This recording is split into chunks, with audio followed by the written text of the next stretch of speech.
Bonsoir à tous et merci à tous d'être présents ce dimanche soir à notre rencontre Zoom. Notre année d'activité touche à sa fin et cette année a été marquée par les événements en Israël, par la guerre en Israël. Et nous, au département promotion de l'ALIA de l'OSM, nous avons essayé de vous tenir informés de l'actualité en Israël ainsi que de son histoire à travers les sujets que nous avons abordés. Et nous avons organisé des conférences en présentiel avec des intervenants tels que Gil Perez, Michael Greenspan et récemment Raphaël Yerushalmi, et aussi de diverses conférences en ligne comme celle qu'on organise ce soir. Et je m'appelle Yasmine et je travaille pour le département promotion de l'ALIA de l'OSM. Et nous organisons ces conférences et nous gérons également 140 classes d'Ulpan à travers la France. Nos conférences aussi sont à travers la France. Et toutes les informations concernant notre activité sont sur Facebook, Instagram et sur notre site internet. Je vous mettrai toutes les informations sur le chat. Et voilà. Et je tiens à remercier notre invité de ce soir, Dr. Yael Escofido, de l'Université hébraïque de Jérusalem, qui est spécialiste du thème qu'elle va aborder dans quelques instants. Elle est également guide au Minarot HaKotel, donc si vous passez à Jérusalem, vous pouvez aller la voir. Et je signale également la présence de Dr. Yael David, qui est la nouvelle déléguée générale de l'Organisation sioniste mondiale en France. Et elle va se présenter à la fin de cette conférence. Merci à vous tous encore. Et je rappelle à tout le monde que tous vos micros sont fermés et vous pouvez poser vos questions par chat et Yael répondra à toutes les questions à la fin de la conférence. Merci à tous et bonne conférence. Ok, donc tout le monde m'entend maintenant. C'est bon, Yasmine? Ok.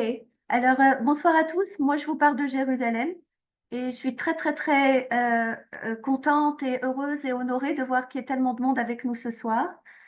Voilà, ça me fait vraiment, ça me touche beaucoup que mes sujets vous intéressent. Alors, la dernière fois, je vous avais parlé un peu de mes sujets de recherche. On avait parlé de l'antisémitisme dans les textes anciens.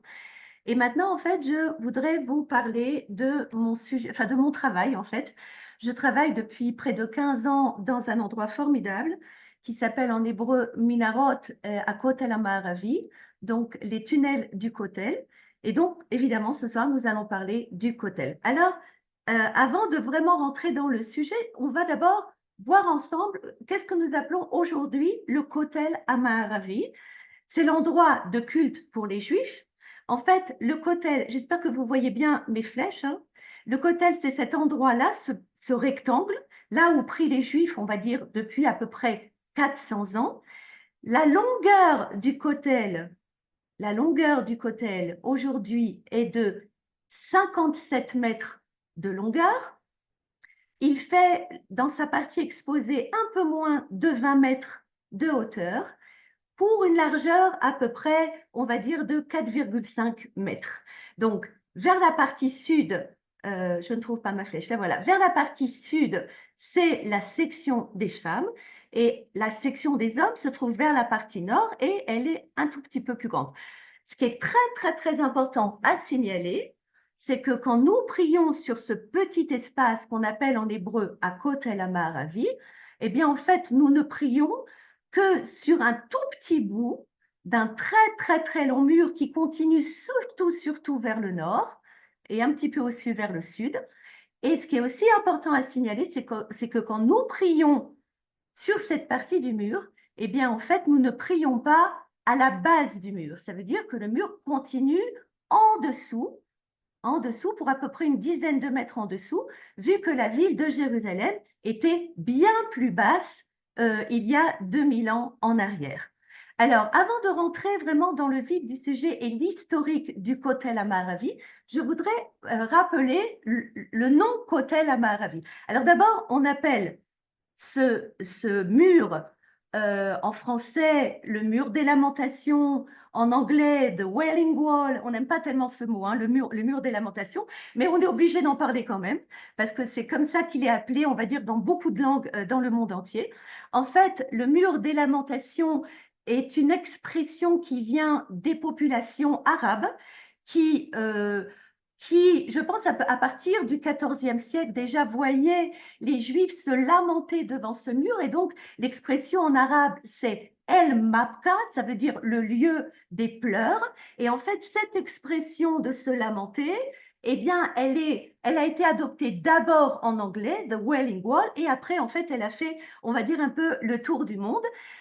L'expression l'expression le mur des lamentations, le mur des pleurs, aujourd'hui n'existe pas en hébreu. On n'appelle pas ce mur le mur des pleurs en hébreu. On est revenu à Jérusalem depuis 1967 et on a assez pleuré et on n'a plus raison de se lamenter, donc on n'appelle pas ce mur le mur des lamentations en hébreu.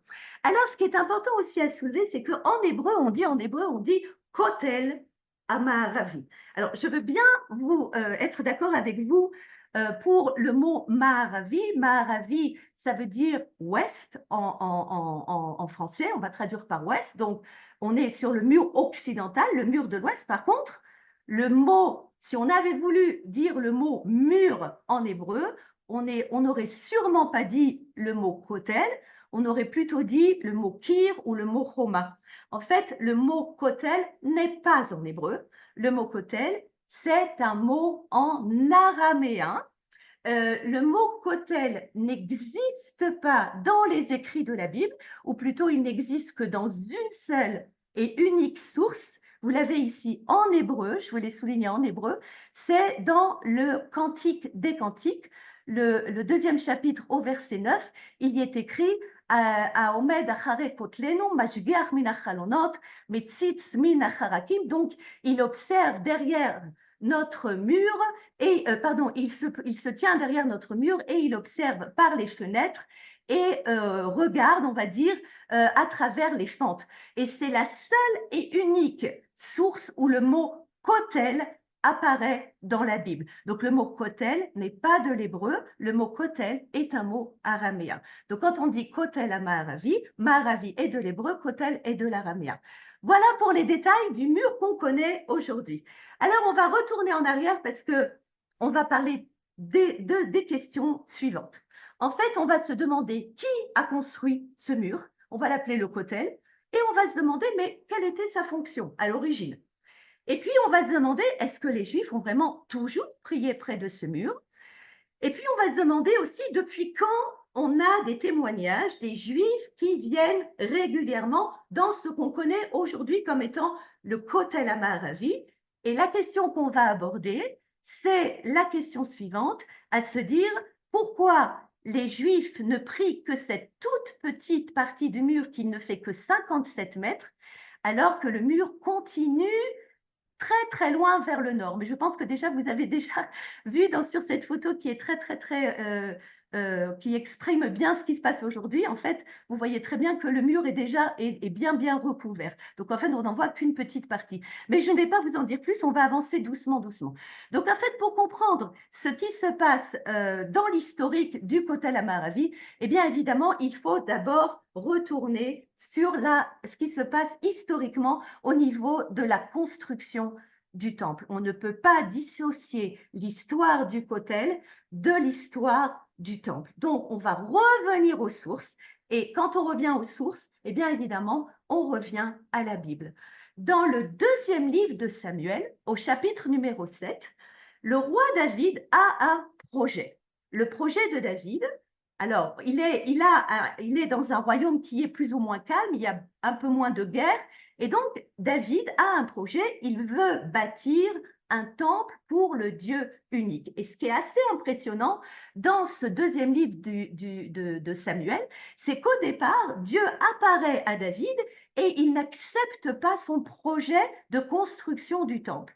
Et Dieu va dire à David, mais l'Arche sainte a été en fait transportée d'un endroit à un autre pendant tellement d'années, je n'ai pas besoin d'avoir une maison fixe. C'est ce que Dieu dit à David. Pour autant, il va accepter le projet de David, mais il va dire à David, ce n'est pas toi qui vas construire ce temple, ce sera ton fils. Alors, dans ce verset du deuxième livre de Samuel, il n'est pas dit que ce sera le roi Salomon, Mais en fait, ça va être quand même le roi Salomon qui, au bout du compte, va commencer avec le projet de construire le temple. Alors, je vous présente ici, on va parler de la photo qui se trouve à gauche de l'écran.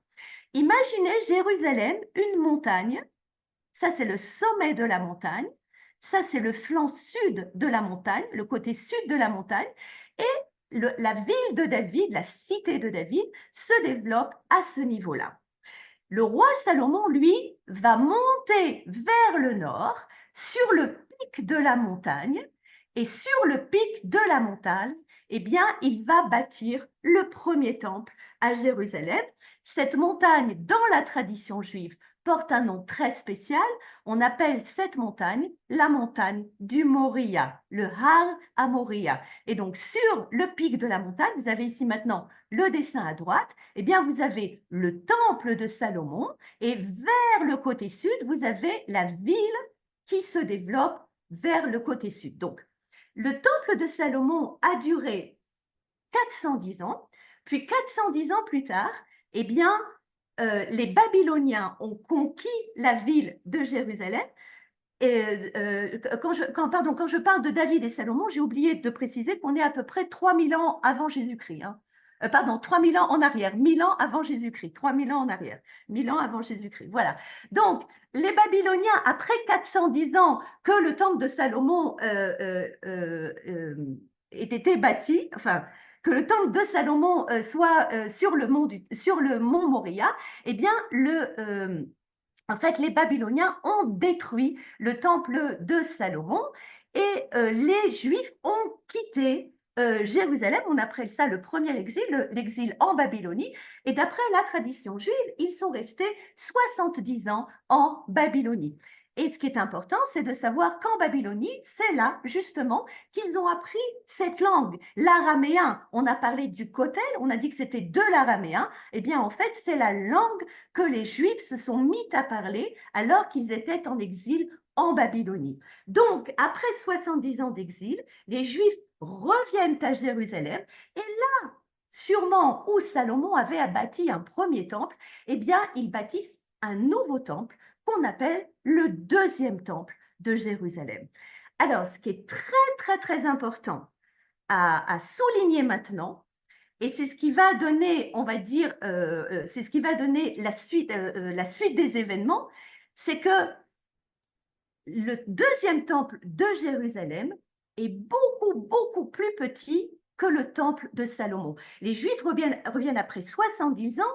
Certains Juifs se rappellent de la grandeur du temple de Salomon et il y a une tradition juive très forte qui va être ancrée pendant de nombreuses années, qui va dire le temple, le deuxième temple de Jérusalem, eh bien en fait c'est un temple très modeste qui n'a rien à voir avec la grandeur du temple de Salomon. Et les Juifs vont rester sur cette nostalgie du temple de Salomon pendant de très longues années. Et en fait, pourquoi je vous dis tout ça? Parce que regardez ce qui va se passer au 1er siècle avant Jésus-Christ. Arrive à Jérusalem un roi qui va changer, allez, on va dire l'histoire, la géographie, la géopolitique, la construction de la ville de Jérusalem.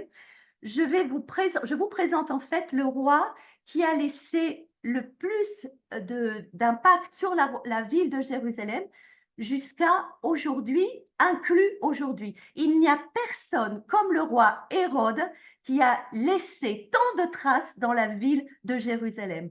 Le roi Hérode est roi à Jérusalem au 1er siècle avant Jésus-Christ et le roi Hérode n'a pas d'origine juive. Le roi Hérode, il est iduméen, il ne vient pas de Judée et le roi Hérode, il a un problème de reconnaissance par rapport au peuple juif. Mais vous vous rappelez de cette nostalgie des Juifs qui voulaient le temple de Salomon et qui, en fin de compte, ont reçu un petit temple qui est vraiment tout petit et tout modeste, qui a été construit par les Juifs qui étaient revenus de Babylonie. Eh bien, regardez ce que nous raconte Flavius Joseph, je rappelle, est l'historien de l'époque du Second Temple. Il vit à Jérusalem au 1er siècle après Jésus-Christ. Il n'a pas connu le roi Hérode. Flavius Joseph a écrit 4 ouvrages. L'ouvrage le plus important est sûrement La guerre des Juifs contre les Romains, mais dans son deuxième ouvrage, qui est un ouvrage très très important puisqu'il contient 20 volumes dans les Antiquités judaïques, dans le livre numéro 15, eh bien, il nous décrit le discours du roi Hérode. Et regardez ce que dit le roi Hérode. Le roi Hérode dit, eh bien, notre temple actuel a été élevé en l'honneur du Dieu Tout-Puissant par nos pères qui étaient revenus de Babylonie. Mais, nous dit le roi Hérode, il lui manque en hauteur 60 coudées pour atteindre les dimensions du premier temple. Donc, le roi Hérode est conscient de cette nostalgie des Juifs pour le temple de Salomon. Et regardez ce que va dire le roi Hérode. Il va dire aujourd'hui, par la volonté de Dieu, je détiens le pouvoir. Et nous avons aussi les richesses, parce que nous sommes des grands amis des Romains. Eh bien, moi, le roi Hérode, je vais vous construire le temple à la grandeur de celui de Salomon. Donc, le roi Hérode, il va venir avec son projet de dire, mais moi, je vais vous le reconstruire, ce temple. Et regardez, ce qui est important à signaler, c'est que le roi Hérode dit, c'est que d'après Flavius Joseph, le roi Hérode a démoli les anciennes fondations du second temple, de celui qui avait été bâti par les Juifs revenus de Babylonie, et le roi Hérode a élevé, on pourrait dire même, parce que pour les historiens, c'est ce qu'il est, le 3e temple de Jérusalem. Le roi Hérode a construit le 3e temple de Jérusalem. Alors, je vais vous le montrer, ce 3e temple. Mais avant de parler du 3e temple, enfin du temple d'Hérode, on va l'appeler comme ça, eh bien, d'abord, je vais vous montrer ce qu'a construit Hérode. Regardez, vous suivez ma flèche, vous allez voir une plateforme. Là, il y a une plateforme. Donc, vous vous rappelez qu'à l'origine, il y avait une montagne. Hein, vous vous rappelez du mont Moriah, la montagne. En fait, Hérode aplatit la montagne. Et le roi Hérode a bâti ce que vous appelez aujourd'hui en français, pardon, l'esplanade des mosquées, chose qui est tout à fait incorrecte au niveau de l'histoire, puisqu'il n'y a aucune mosquée à l'époque d'Hérode. En fait, on appelle cette plateforme le mont du Temple. Donc là, si vous suivez mes flèches, vous voyez la plateforme, ce qui est le mont du Temple. Et là, vous avez le temple juif. Et ce qui est l'endroit le plus important de ce temple juif, c'est évidemment le rectangle bas que vous voyez ici, puisque c'est l'endroit le plus saint de tout le temple. Et on appelle cet endroit le Saint des Saints. Je vais en revenir, je vais donner quand même quelques précisions dans quelques secondes par rapport à ce Saint des Saints. Donc, pour commencer l'histoire du Kotel, il faut évidemment commencer l'histoire du mont du Temple. Le mont du Temple a été construit par le roi Hérode parce que Hérode a voulu bâtir un temple à Jérusalem. Maintenant, regardez, le mont du Temple, il est soutenu par 3 murs. Alors, vous avez un mur sur le côté sud. Là, on ne le voit pas très très bien. Il y a un mur sur le côté est, j'espère que vous le voyez. Sur le nord, il y a une énorme forteresse qu'Hérode a bâtie.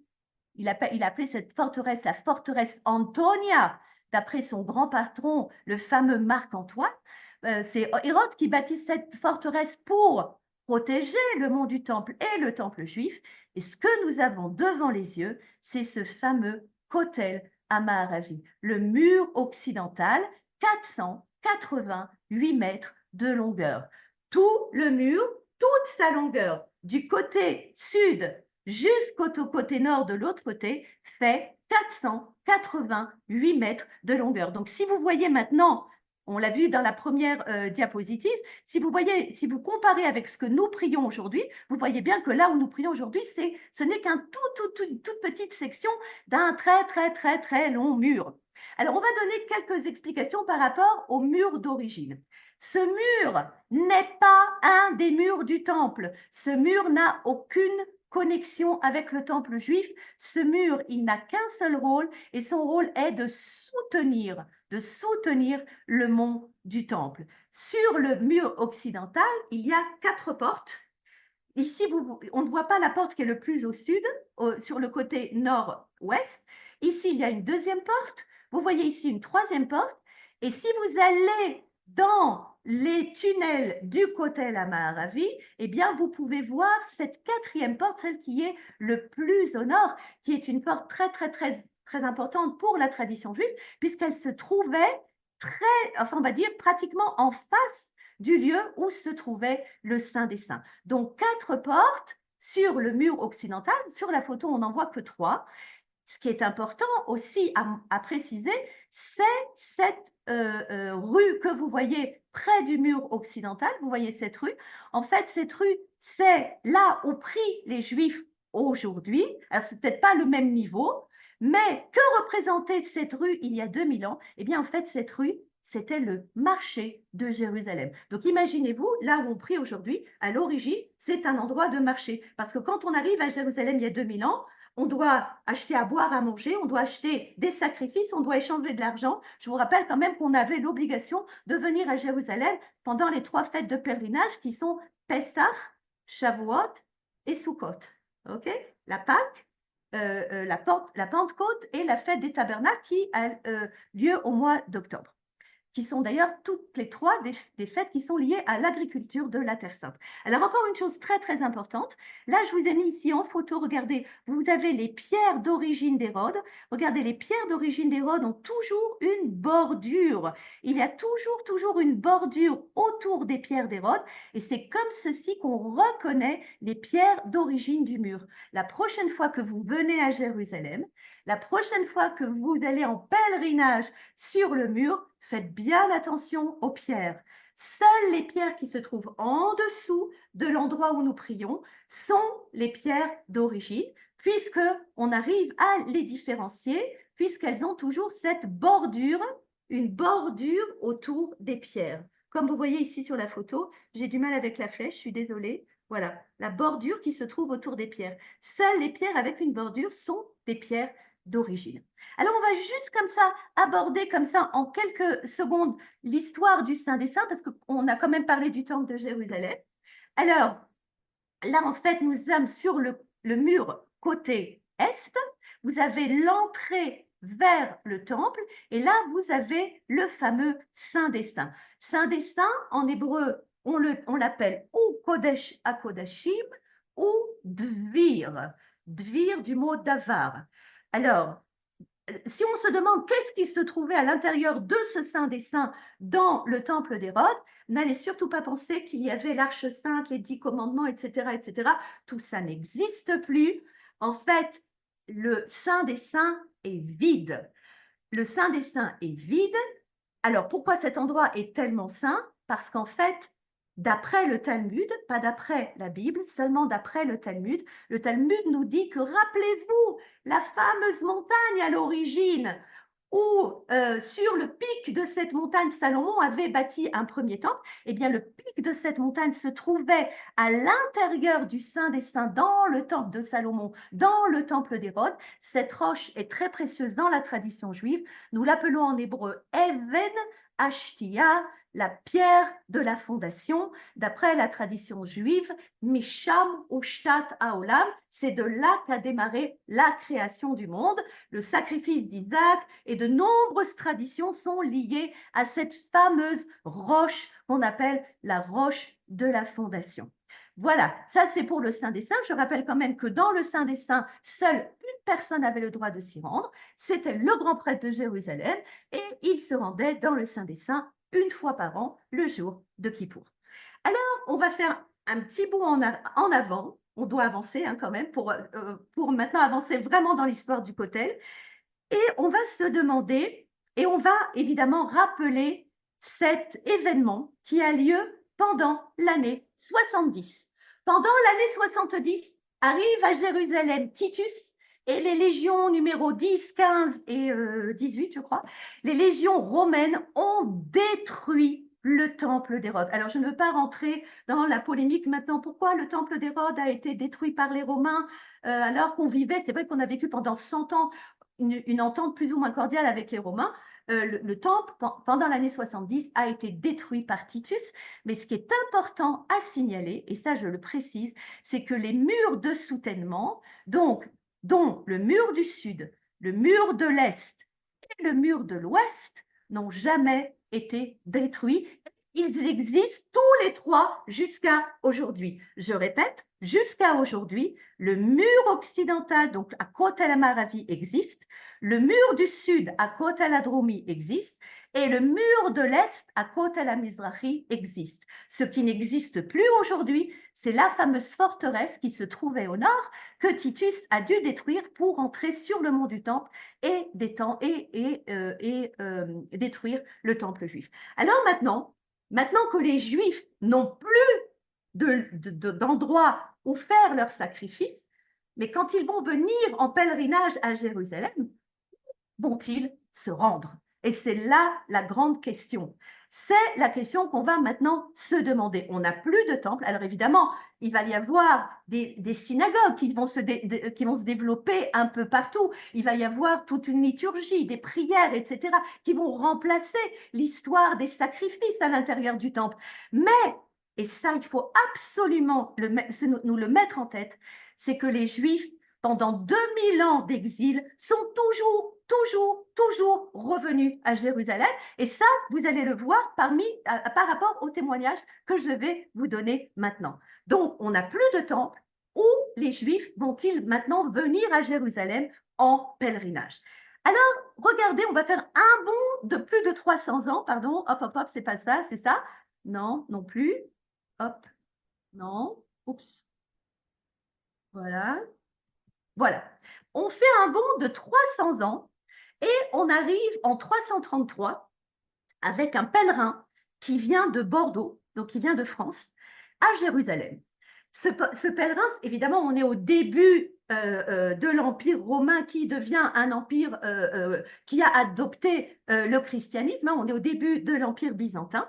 Donc, c'est un pèlerin chrétien qui arrive à Jérusalem et qui va nous donner le premier témoignage. Imaginez-vous, on est au IVe siècle. Hein, donc, on est à un peu plus de, combien, à peu près 300 ans, à peu près, un peu moins peut-être, après la destruction du temple. Et donc, ce pèlerin nous dit, quand il arrive à Jérusalem, ce qu'il voit. Et regardez ce qu'il voit. Il nous dit, dans le bâtiment lui-même où se dressait le temple que Salomon avait construit, donc il sait, ce pèlerin, qui est un pèlerin chrétien, connaît l'histoire du temple de Salomon, donc on pense qu'il a quand même un accès sur le mont du temple au IVe siècle. Eh bien, il nous dit qu'il voit là-bas le sang de Zacharie. Il nous dit aussi qu'il voit même les clous des chaussures des soldats qui ont arrêté Jésus. Et il nous parle de 2 statues de l'empereur Adrien qui se trouvaient donc sur le mont du Temple. Et regardez ce qu'il nous dit par rapport au pèlerinage des Juifs. Il nous dit que les Juifs, non loin de ces 2 statues d'Adrien, il y a une pierre, vous vous rappelez de la fameuse pierre, perforée, à laquelle les Juifs viennent chaque année.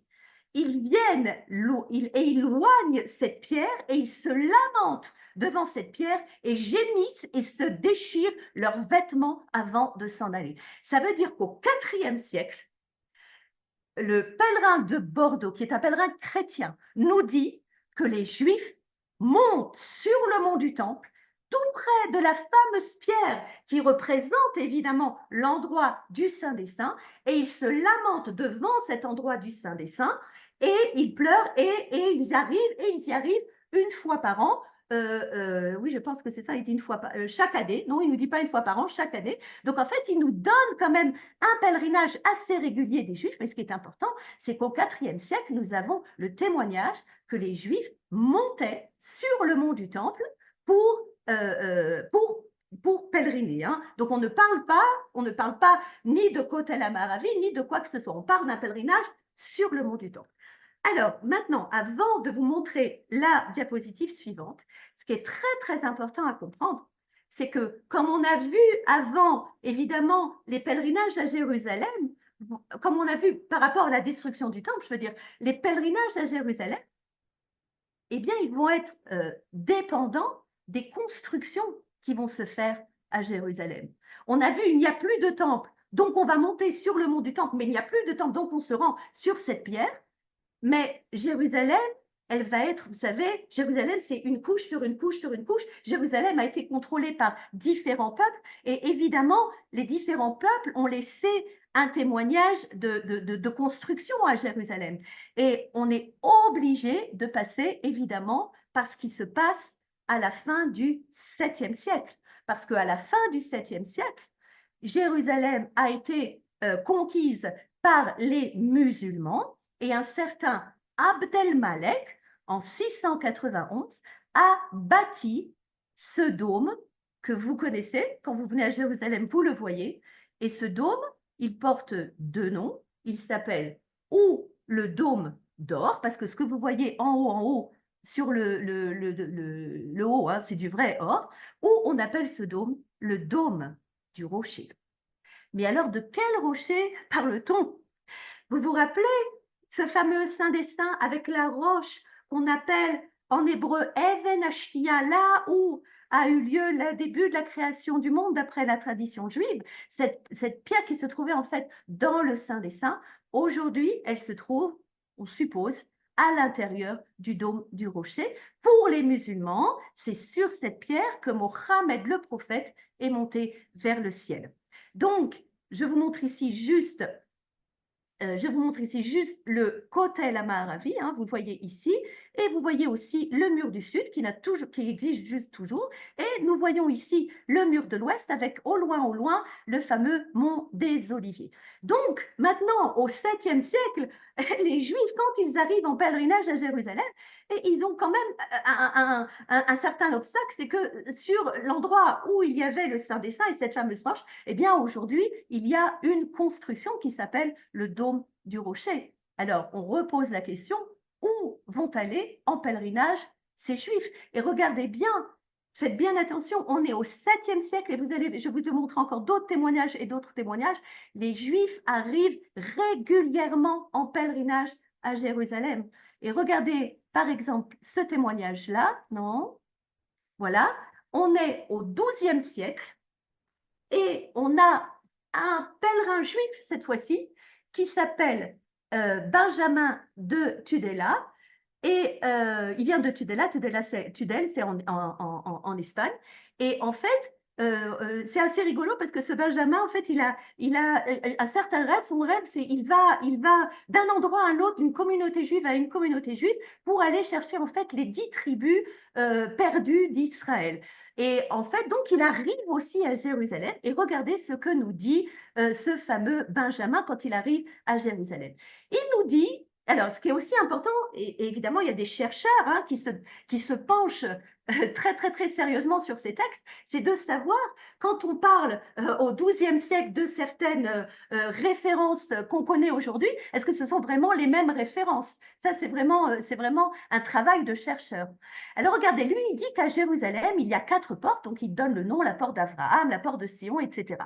Et en fait, il nous dit que il y a une porte qui s'appelle la porte de Josaphat qui se trouve vis-à-vis de la maison du sanctuaire qui était là autrefois. Donc, il nous parle, il nous dit qu'il sait qu'il y avait sur le mont du temple un temple. Et il nous dit même, regardez, il nous dit même que ce temple-là, eh bien, aujourd'hui a changé de nom. Et regardez, vous avez son nom, Templum Domini, donc le temple du Seigneur, qui est le nom qu'on donnait les croisés au fameux dôme du rocher. Donc, on est en pleine période des croisés. Les croisés ont conquis la ville de Jérusalem au XIIe siècle. Et en fait, lui nous dit que eh bien, ce Templum Domini, c'est un lieu sacré pour les musulmans. Il n'y a aucune image à l'intérieur, etc., etc. Mais regardez ce que nous dit par rapport au pèlerinage des Juifs. Eh bien, il nous dit qu'à l'opposé de cet endroit, alors lui, il nous dit à l'Occident, donc on pourrait penser qu'il s'agit du fameux Kotel Amaravi, il y a une muraille, et là, il nous dit que c'est celle qui reste du temple, et même celle du Saint des Saints. Alors ça, c'est quand même assez impressionnant. Et ce qui est impressionnant surtout, c'est qu'il nous parle en fait d'une muraille et que sur cette muraille, il y a une porte qu'on appelle la porte de la miséricorde. Il nous dit que tous les Juifs vont prier devant cette muraille. Alors, ce qu'il faut préciser, c'est qu'il y a quand même une confusion de la part de Benjamin de Tudela, c'est qu'en fait, la porte de la miséricorde ne se trouve pas, je vais vous mettre juste peut-être la photo d'avant, la porte de la miséricorde ne se trouve pas du côté du Kotel Amaravi, mais elle se trouve à l'opposé, du côté du mur de l'Est. Nous avons en effet la porte de la miséricorde qui s'appelait autrefois la porte de Shushan. Et d'ailleurs, cette porte de la miséricorde, si vous venez à la Jérusalem, vous pouvez la voir aujourd'hui. Jusqu'à aujourd'hui, elle est scellée, mais elle existe encore. Et donc, c'est en fait la porte qui se trouvait face au mont des Oliviers. Donc, en fait, si on interprète le témoignage du XIIe siècle, eh bien, ce fameux Benjamin nous dit en fait que les Juifs avaient l'habitude de prier sur le mur de l'Est, non pas sur le mur de l'Ouest, mais sur le mur de l'Est. C'est quand même assez impressionnant. Regardez, je vais vous donner encore un autre témoignage qui est lui quand même un témoignage d'un personnage très important dans la tradition juive. C'est le témoignage de Maïmonide. Maïmonide, le fameux Maïmonide, eh bien, il arrive à Jérusalem au XIIe siècle, donc il est à peu près contemporain de témoignages qu'on a vus précédemment. Et regardez ce qu'il nous dit. Lui, il nous dit quelque chose d'un peu différent. Regardez ce qu'il dit. Je m'excuse, le texte est en hébreu, mais en fait, lui, il nous dit il est monté la Bait Agadol vehakadosh veitpalal tibo beyom chamishi. Donc, Shisha Yamim, les Marcheshvan, etc. Donc, en fait, il nous dit que quand lui arrive à Jérusalem au XIIe siècle, eh bien, il monte sur le mont du Temple, il rentre peut-être dans le dôme du rocher et il prie. Donc, on a un témoignage au XIIe siècle, en fait, on en a deux, de Juifs qui avaient l'habitude de prier sur le mur de l'Est et non pas sur le mur de l'Ouest, comme on a l'habitude aujourd'hui, et un autre témoignage de Maïmonide qui, lui, se rend carrément à l'intérieur du dôme du rocher et il prie à l'intérieur. C'est quand même une chose assez incroyable que ce témoignage de Maïmonide. Alors, on avance encore un tout petit peu, et là, on arrive au XVe siècle, et au XVe siècle arrive à Jérusalem un certain Obadiah de Bertinol, Bertinol, je ne vois pas très bien, Bertenora, on dit en hébreu, et ce Obadiah, lui, il vient d'Italie, et au XVe siècle, en fait, c'est le premier témoignage que nous avons du mur occidental, on va dire plus ou moins comme on le connaît aujourd'hui. Regardez ce qu'il nous dit. Il arrive à Jérusalem, donc ce fameux rabbin, et il nous dit qu'il trouve à Jérusalem une Jérusalem désolée, détruite, etc., etc. Et il nous dit qu'il ne trouve que des tas de décombres, mais par contre, il sait qu'il existe à Jérusalem une petite partie du mur occidental qui existe toujours, et il décrit cette partie du mur et il nous dit que les pierres sont énormes et épaisses et qu'il n'a rien vu d'un édifice de pierre aussi épaisse, ni à Rome, ni dans aucun pays. Et je pense que si vous venez un jour visiter les tunnels du Kotel, où nous longeons toute la longueur du Kotel Amaravi, eh bien, vous allez voir ces pierres qui sont énormes, les pierres avec lesquelles Hérode a bâti le mur occidental. Donc, en fait, au XVe siècle, il est possible que ce fameux rabbin Obadiah de Barthénora, eh bien, lui connaît déjà le mur occidental, mais évidemment qu'il le connaît. En tout cas, il donne un témoignage de ce mur. Mais ce qui est très important à voir, c'est qu'il ne nous dit pas que les Juifs prient sur ce mur. Il nous donne un témoignage du mur, mais il ne nous dit pas que les Juifs viennent en pèlerinage sur ce mur. Alors, rappelez-vous, je vous ai dit qu'il faut absolument tenir compte que ce qui se passe à Jérusalem, dans les constructions de Jérusalem, ça va évidemment influencer les lieux de prière où vont se rendre les Juifs. Et regardez ce qui va se passer à l'époque, un tout petit peu avant le témoignage du fameux Obadiah de Barthénora. En fait, si là nous voyons toute la longueur du Kotel Amaravi, on la voit entière, là vous voyez en fait le côté nord ouest. Vous voyez qu'il est complètement, je veux dire, exposé, hein, il n'est pas couvert. Eh bien, imaginez qu'au XIVe siècle, encore une fois, il faut tenir et bien se mettre en tête que Jérusalem a été contrôlée par différentes populations et ces différentes populations ont laissé des traces des traces de oh j'arrive plus et en fait elles ont de construction dans la ville et regardez ce qui se passe au XIVe siècle. Au XIVe siècle arrivent à Jérusalem les Mamelouks et les Mamelouks, regardez ce qu'ils ont fait. Les Mamelouks ont construit des arches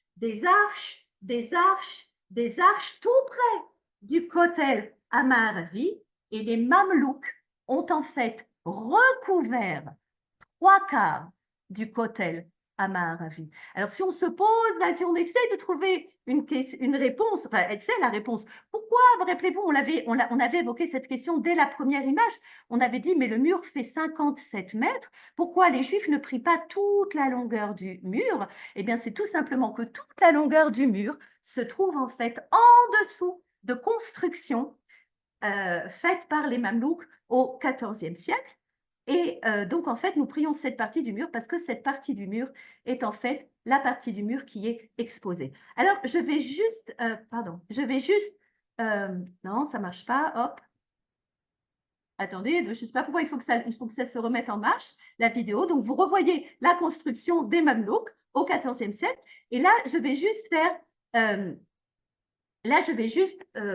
on va dire, faire une mise au point sur les témoignages. En fait, depuis la destruction du temple, nous avons le témoignage. Les Juifs viennent régulièrement en pèlerinage à Jérusalem. Vos arrière-grands-parents, vos arrière-arrière-arrière-grands-parents sont venus à Jérusalem, ont rêvé de venir à Jérusalem. Ils sont venus à Dodan, en bateau, etc. Ils sont venus à Jérusalem. Les Juifs n'ont jamais oublié la ville de Jérusalem. Les Juifs, d'après les témoignages pris autour du mont du Temple, automatiquement jusqu'au XVIe siècle, pas automatiquement sur ce fameux mur occidental, il prie aussi, on a des témoignages, il prie aussi sur le mont du Temple, chose qui est absolument interdite aujourd'hui. Aujourd'hui, aucun juif n'a le droit de prier sur le mont du Temple. Jusqu'au XVIe siècle, on n'a aucun témoignage du Kotel comme étant un lieu de prière, on va dire en minyan, en communauté. Évidemment, certains juifs vont venir, on a vu le témoignage de certains juifs qui nous décrivent le Kotel Amaravi, mais ce n'est pas un lieu où on fait un minyan comme on ferait aujourd'hui. À partir du XVIe siècle, regardez ce qui va se passer, c'est qu'en fait, les juifs, c'est qu'en fait, si on reprend par exemple, allez, je vais remettre, si on reprend cette diapositive, c'est qu'en fait, ce qui va se passer, c'est que la communauté juive de Jérusalem, à partir du XVIe siècle, va se développer, on la voit très difficilement sur cette diapositive, mais on va dire du côté ouest par rapport au mont du Temple, et parce que la communauté juive va se développer à ce niveau-là, c'est là qu'on va doucement, régulièrement voir les Juifs venir prier sur ce fameux mur. En fait, c'est parce que c'est plus facile d'accès. Et on sait que depuis 400 ans, les Juifs viennent régulièrement prier près du Kotel Amaravi. Alors, regardez ce qui est joli, je vais vous montrer ces photos qui sont quand même assez incroyables. C'est des photos, par exemple, du début du XXe siècle. On a ici le Kotel Amaravi, hein, c'est le Kotel Amaravi que vous voyez là. Alors, on peut, par exemple, voir, et on le voit facilement, qu'il n'y avait pas vraiment à l'époque une section pour les femmes, une section pour les hommes. Regardez l'esplanade qui ne fait, on va dire, elle est peut-être 4 mètres de largeur, hein. Elle est toute étroite, hein. C'est là où priaient les Juifs. Et regardez ce qui est important, et ça c'est vraiment formidable, on les voit sur ces photos, c'est qu'au début du 19e siècle, au début du 20e siècle, regardez cette photo qu'on a. On a une photo d'un mur qui est plein de tatouages, de graffitis, pardon, pas de tatouages, de graffitis. Et en fait, ces graffitis, regardez, Yosef, Chaim, là on voit des noms de gens. En fait, les gens, quand ils venaient à Jérusalem, eh bien, ils avaient l'habitude de graver leur nom sur le mur. Vous imaginez vos arrière-grands-parents qui venaient graver leur nom sur le mur. Ils laissent un témoignage. Nous sommes venus à Jérusalem. Après, évidemment, ils repartaient dans leurs différentes communautés, mais ils laissent un témoignage en marquant leur nom. Et alors, ce qui est assez incroyable, c'est que quand nous avons de nouveau contrôlé la ville de Jérusalem après la guerre des 6 jours, et on va revenir dans 2 secondes à la guerre des 6 jours, eh bien, en fait, nous avons, je trouve ça un peu dommage, nous avons effacé, on a gommé, on a enlevé tous ces graffitis et le mur est aujourd'hui tout propre. Mais à l'origine, il y avait les graffitis de noms de personnes qui venaient à Jérusalem. Je pense que ces graffitis sont à l'origine des petits papiers qu'aujourd'hui nous laissons à Jérusalem. Je pense que c'est à l'origine. Alors, allez, on fait un bond en avant. Et si vous voyez, je vous ai dit, hein, vous voyez en fait que, on va dire que jusqu'en 1967, l'espace de prière pour les Juifs, c'est toute cette largeur que vous voyez là. Eh bien, évidemment, en 1948, nous avons de nouveau un État juif sans la vieille ville de Jérusalem. En 1967, nous récupérons la vieille ville de Jérusalem, nous récupérons le Kotel Amaharavi et regardez ce qui va se passer. Donc regardez, vous vous rappelez, hein, le tout petit espace très étroit qui se trouvait, dans lequel les Juifs avaient le droit de prier. Eh bien, regardez ce qui se passe en juin 1967. Il y a peut-être des gens qui s'en souviennent parmi nous. Regardez ce qui se passe. Il se passe ça. En un mois, eh bien, nous avons, on va dire, enlevé, ça m'embête un peu, je ne peux pas rentrer dans des trucs politiques, je déteste ça, mais en fait, on a permis le pèlerinage de nombreux juifs au Kotel Amaharavi. Le Kotel Amaharavi est devenu l'endroit de pèlerinage pour tous les juifs du monde. Quand vous priez en France, vous priez dans la direction de Jérusalem. Quand nous prions à Jérusalem, nous prions dans la direction du Kotel Amaharavi. Et quelle chance nous avons aujourd'hui de revenir à Jérusalem après tellement d'années d'exil. Je voulais juste, parce qu'on vit des temps très difficiles pour le peuple juif, hein. Je pense à tous nos soldats qui sont dans différentes frontières ici en Israël. Je pense à toutes les communautés juives qui souffrent aujourd'hui. On vit vraiment une période très difficile. Ce que je voudrais vous dire, et moi, ça fait à peu près un peu moins de 40 ans que je vis à Jérusalem, que j'ai cette chance-là. J'ai la chance de travailler au Kotel, imaginez-vous. Et je voudrais vous dire que même si on aime Paris, New York, Londres ou je ne sais où, Jérusalem est, reste et sera pour l'éternité la maison du peuple juif. Voilà. Merci de m'avoir écouté. Voilà. Merci beaucoup Yael.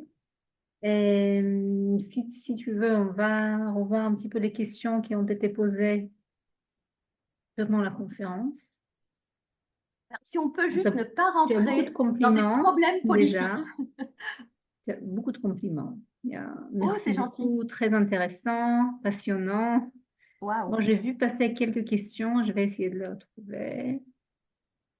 Un instant. Il y a une question, je pense y a-t-il des témoignages juifs dans la période de la destruction? Ça, c'est une question qui a été posée. Et bon, il n'y a pas. Attends, peut-être que je regarde les questions, comment je fais? Je les Regarde, actionne. parce qu'il n'y a pas tellement de questions là que je vois. Attends, peut-être là maintenant. Ok. Non, pas tellement de questions, juste des compliments, Yael. Ok. Bon, écoutez-moi. Tu as été très claire, apparemment. Ah, c'est gentil. Mais je écoutez-moi rejoins un compliment, c'était vraiment passionnant. Ah, c'est gentil, merci. Là, il y a une question. Voilà. Oui. Question de Véronique. Pourquoi le troisième temple n'a jamais pu être reconstruit? Et voilà. Et le mot pourquoi Alors, Kotel est pas un mot. Voilà. Alors, écoutez, j'ai déjà du mal à évoquer l'histoire du temple d'Hérode, mais alors, franchement, pourquoi le troisième temple? Vous savez, moi, je pense sincèrement que le fait que nous soyons revenus à Jérusalem, que nous soyons là, dans notre ville, que nous ayons nos soldats qui nous défendent, que nous avons un pays pour nous, eh bien, ça représente le temple de Jérusalem, non? Enfin, c'est mon idée à moi, voilà.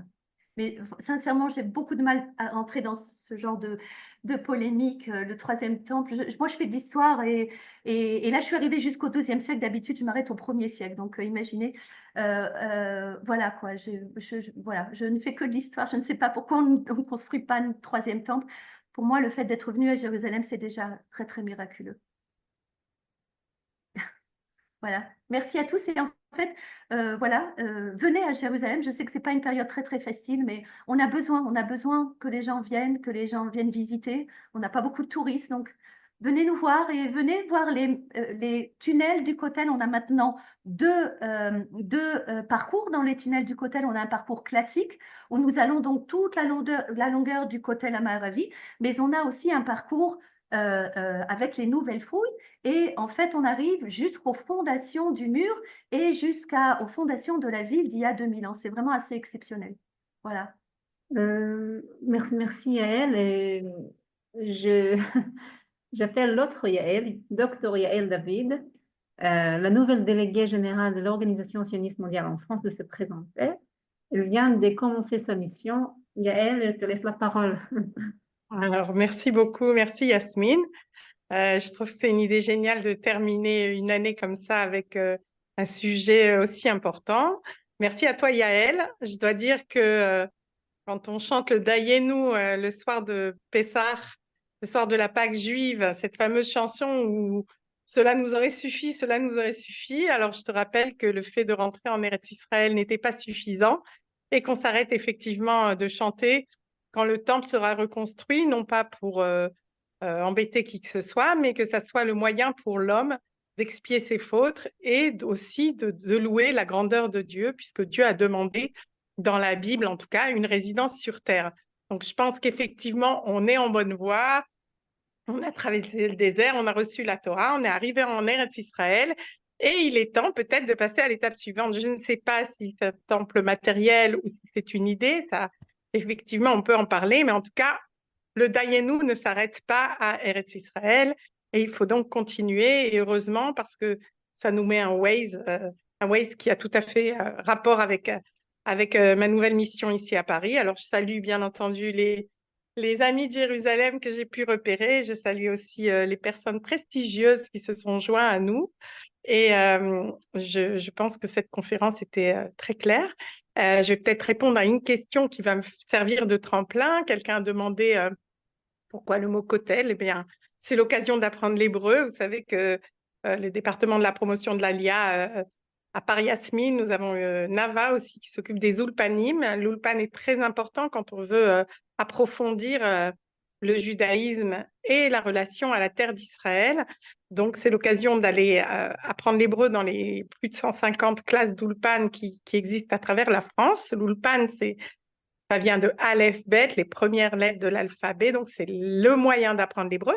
Et kotel est un mot qui veut dire mur, mais non pas muraille, comme celle qui entoure Jérusalem, mais un mur de soutènement. Et c'était vraiment ce qu'a construit Hérode, comme Yael l'a bien expliqué, un mur qui soutient et qui supporte, puisque cette muraille dont Yael nous a parlé, finalement, elle supporte cette esplanade qui est complètement artificielle et qui est le fruit du génie d'Hérode, qui n'a cessé de construire en terre d'Israël des monuments magnifiques qui sont toujours, qui tiennent toujours sur leurs pieds et qu'il faudrait effectivement, j'invite pèlerins comme amis juifs ou non juifs de venir visiter la Terre Sainte et d'y apprendre encore plus au plus près de la géographie, de l'histoire, et peut-être que ça ouvre aussi des clés pour comprendre l'actualité.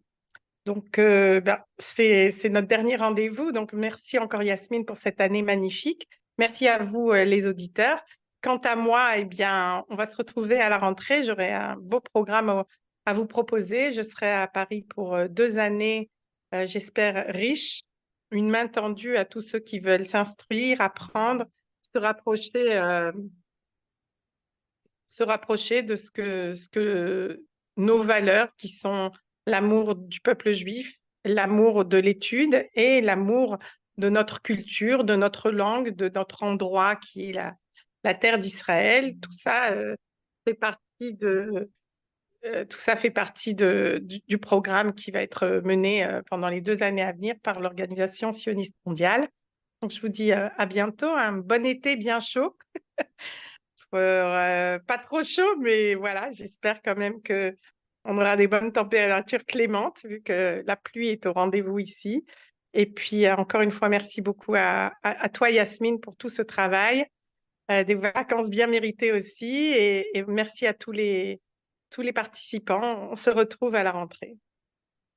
Je vois des petits mots là, donc j'ai pas le temps de les lire. Yasmine, je sais pas si tu pourrais les garder, mais en tout cas, merci pour tous Le ceux chat qui m'encouragent. sera gardé et le replay sera disponible sur notre chaîne YouTube. Donc, je vous invite à s'abonner à notre chaîne YouTube et consulter notre site dont je vous ai mis les coordonnées tout à l'heure pour tous les programmes de l'année prochaine et pour les classes d'Ulpan. Tout sera en ligne très bientôt. Donc, je vous invite à consulter régulièrement et à s'abonner à notre chaîne YouTube. Merci beaucoup. Shavua Tov. Shavua Tov. Ciao. Besorot Tovot. Amen. Merci, Elle, merci. À bientôt. Bye. Merci.